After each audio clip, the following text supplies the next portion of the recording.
Oh, friends, I want to speak to you about a way of seeing that is not truly yours. Many judgments you carry did not arise from your own looks. They were handed to you gently, confidently, and early. You accepted them because they came from trusted mouths, from loud voices, from the safety of agreement. And over time, you forgot that your eyes had ever been asked to see for themselves. Judging with borrowed eyes feels like certainty, but it is a certainty without sight.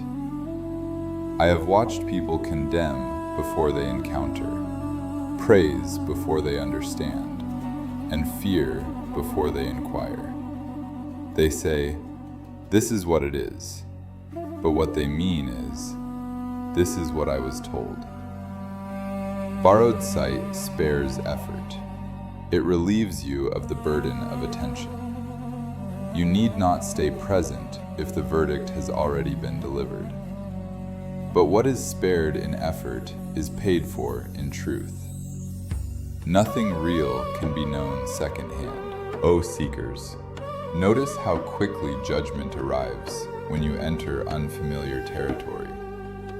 The mind reaches for stored images, inherited stories, approved opinions. It says, "I know this kind," and closes the door. This is not knowing. This is memory pretending to be perception. When you judge with borrowed eyes, you do not meet what is before you. You meet what others have left inside you. I learned this painfully. There were times I repeated condemnations I had not earned. I spoke with confidence, not from clarity, but from imitation.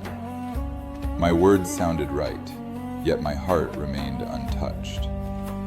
Only when life forced me into direct encounter, when the borrowed lenses cracked, did I realize how little I had actually seen. Sight returned slowly, accompanied by humility. I had to admit how often I had spoken without looking. Oh friends, borrowed judgment feels powerful because it comes with community.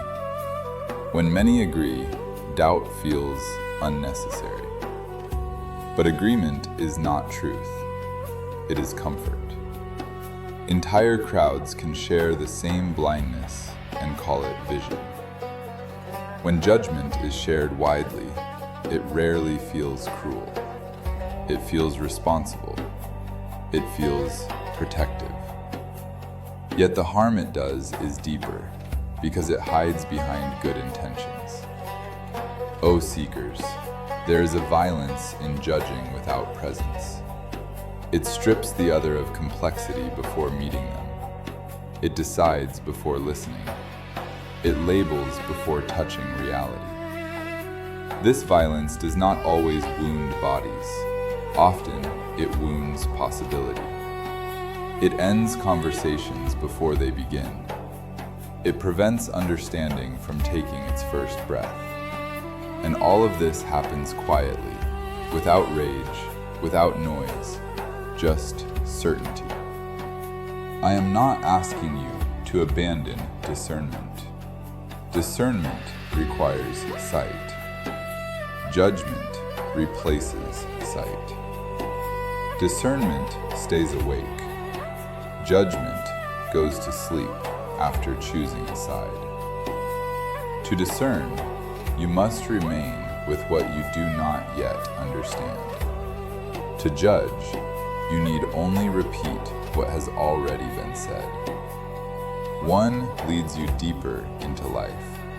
The other keeps you safely distant. O beloved ones, the cure for borrowed eyes is not rebellion, but attention. Do not rush to oppose what you were taught. Simply look. Look longer than you were told to.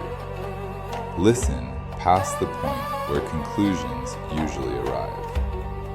Ask yourself, what am I actually seeing right now? This question is dangerous to borrowed judgment. It dissolves certainty and replaces it with contact. When you begin to see with your own eyes, something uncomfortable happens. You lose the ease of instant opinion. You hesitate. You grow quieter. Others may accuse you of confusion or weakness. Let them. Sight matures slowly. It cannot be forced. But once it arrives, it carries a weight that borrowed judgment never had. It is grounded. It is responsible. It does not rush to speak. O friends, beware of any path that gives you answers faster than it gives you presence. Beware of voices that tell you what to see before you have looked. They may mean well, they may be sincere, but sincerity does not grant sight. Only attention does. Only encounter does. Only patience does. If you wish to walk this path honestly, return judgment to where it belongs, after seeing, not before. Let your eyes become your teachers again. Let them be confused. Let them learn. When you stop judging with borrowed eyes, the world does not become simpler. It becomes real. And in that reality, understanding grows quietly, without force, without certainty, but with truth that belongs to you. Thank you for watching. Stay tuned for the next episodes.